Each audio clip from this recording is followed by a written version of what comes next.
Welcome back. As Pride Month begins, small flowers are appearing in cracks across Wisconsin. They may look like simple art installations, but the message behind them is meant to start a much bigger conversation about homelessness, belonging, and support for LGBTQ+ youth. I'm your Northern Milwaukee County reporter, Gideon Verdine. At first glance, you might miss it. It's just a single flower growing from a crack in the concrete.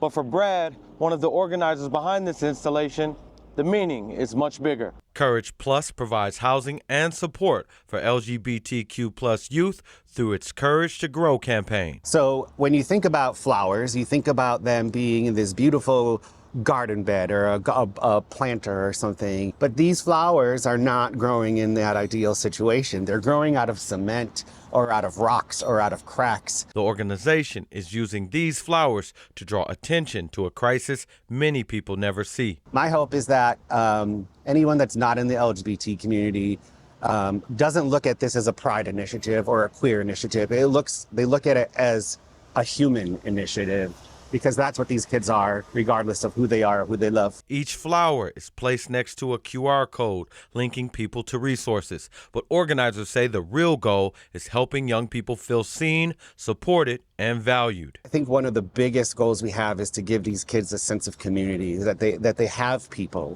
50% of the kids that live at our group home are in the system because of family rejection of who they are or who they love. And if the flowers begin to wilt or even disappear, organizers say that's part of the message too. That's the point. Folks are worrying about these precious flowers. Now change the word flower to child.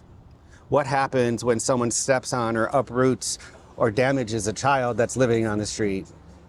We're not talking about it. So these flowers are that conversation starter. More than 75 of these flowers have been planted across Wisconsin. Organizers hope each one inspires someone to stop, look closer, and remember that every child deserves a place to belong.